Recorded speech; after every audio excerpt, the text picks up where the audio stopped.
Olá, bem-vindo à Bíblia Católica.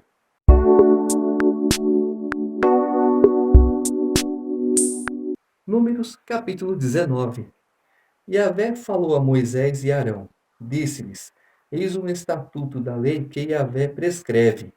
Fala aos israelitas: que tragam a ti uma novilha vermelha, sem defeito e perfeita, e que não tenha ainda sido submetida ao jugo. Entregá-la-eis a Eleazar, o sacerdote. Será levada para fora do acampamento e será imolada diante dele. Depois o sacerdote Eleazar tomará com o seu dedo um pouco do sangue da vítima e com esse sangue fará 7 aspersões na direção da entrada da tenda da reunião. Queimar-se-á então a novilha na sua presença. O couro, a carne, o sangue e os excrementos serão queimados. O sacerdote tomará em seguida madeira de cedro e sopo escarlate de cochonila, e os lançará no fogo onde arde a novilha. Lavará então as suas vestes e banhará o seu corpo com água. Depois disso, entrará no acampamento, mas ficará ainda impuro até a tarde. Igualmente, aquele que queimou a novilha lavará as suas vestes, banhará o seu corpo com água e ficará impuro até a tarde. Um homem em estado de pureza recolherá as cinzas da novilha e as depositará fora do acampamento em lugar puro. Ali permanecerão para uso ritual da comunidade dos israelitas, para fazerem a água lustral. É um sacrifício pelo pecado. Aquele que tiver recolhido as cinzas da novilha lavará suas vestes e ficará impuro até a tarde, tanto para os israelitas como para o estrangeiro que habita entre eles, e isso será um estatuto perpétuo. Aquele que tocar um cadáver, qualquer que seja o morto, ficará impuro 7 dias. Purificar-se-á com esta água no terceiro e no sétimo dias, e ficará puro. Contudo, se não se purificar no terceiro e no sétimo dias, não ficará puro. Todo aquele que tocar um morto, o corpo de alguém que morreu, e não se purificar, contamina a habitação de Yahvé. Tal homem será eliminado de Israel, visto que as águas lustrais não foram aspergidas sobre ele, e está impuro, e a sua impureza ainda permanece nele. Esta é a lei a respeito de um homem que morre numa tenda. Quem quer que entre na tenda e quem quer que aí se encontre, ficará impuro 7 dias. Está igualmente impuro todo recipiente aberto que não tenha sido fechado com uma tampa ou com uma atadura. Todo aquele que tocar em campo aberto um homem assassinado, um cadáver, uma ossada humana ou um túmulo, ficará impuro 7 dias. Por que é importante você ter conhecimento do livro de Levítico, do livro de Números também? Por causa das leis, por causa das regras de Deus. O que acontece? Deus fala, não faça, não é assim, não é assado. Porque ele se preocupa numa época em que não havia um detergente, um sabão em pó, um sabonete, uma esponja, uma bucha, uma palha de aço. Era uma época em que você não conseguia fazer uma limpeza, uma higiene total, completa. Agora nós temos essa condição. Então, nesse caso, algumas coisas não servem para nós hoje. Então, você tem que pensar naquele caso. Por que que eu não posso tocar? Porque um cadáver, ele está impuro, há impurezas nele, moscas, vermes, germes. Então, você está impuro, você precisa se lavar. Você se lavou, mas até aquela podridão, aquele cheiro, alguma coisa assim passar, vai demorar. Então, por isso, até a tarde. Tomar-se-á para o homem impuro cinza da vítima queimada em sacrifício pelo pecado. Derramar-se-á água corrente sobre as cinzas em um vaso. Em seguida, um homem puro tomará esopo e o mergulhará naquela água. Fará aspersão sobre a tenda, sobre todos os vasos e sobre todas as pessoas que ali estiverem, bem como sobre aquele que tocou a ossada, um homem assassinado, um cadáver ou um túmulo.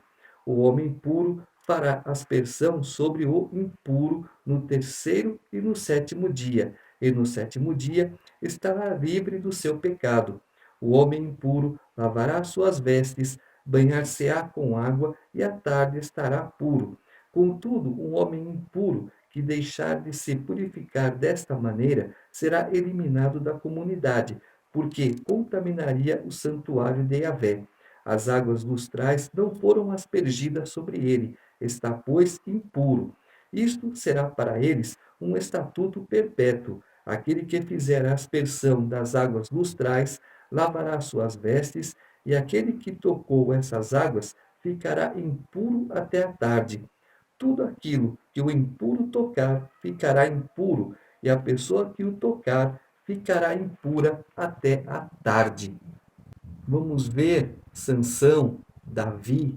Sansão tocou numa queixada de jumento. Davi comeu os pães da propiciação. E agora? Sansão estava impuro. No caso de Sansão, nós vamos ver lá na frente, ele se preocupou muito com ele mesmo. Ele só queria saber dele mesmo. Davi não tinha outra opção. Me dê esse pão porque preciso eu me alimentar e preciso alimentar as pessoas que estão comigo. São poucos, mas o que? Suficiente. Capítulo 20.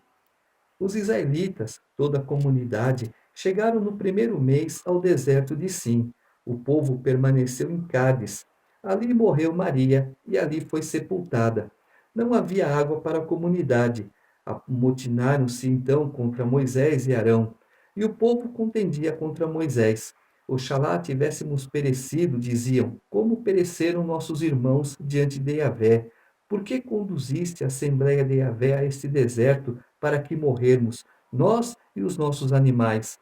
Por que nos fizeste subir do Egito para nos conduzir a esse terrível lugar? É lugar impróprio para a semeadura, sem figueiras, nem vinhas, nem romãzeiras e até mesmo sem água para beber. Moisés e Arão deixaram a assembleia e vieram à entrada da tenda da reunião. Prostraram-se com a face em terra e apareceu-lhes a glória de Yahvé.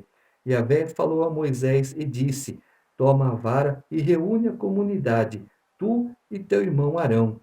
Em seguida, e sob os olhos deles, dize a este rochedo que dê as suas águas. Farás, pois, jorrar água deste rochedo e darás de beber à comunidade e aos seus animais. Moisés tomou a vara de diante de Yahvé, como lhe havia ordenado. Moisés e Arão reuniram a assembleia diante do rochedo, e em seguida ele lhes disse: Ouve agora, rebeldes, faremos nós jorrar água para vós deste rochedo? Moisés levantou a mão e com a vara feriu o rochedo por 2 vezes. A água jorrou abundantemente, e a comunidade e os seus animais puderam beber. Então Yahvé disse a Moisés e Arão: Visto que não crestes em mim, de modo a me santificardes aos olhos dos israelitas, não fareis entrar esta assembleia na terra que lhe dei.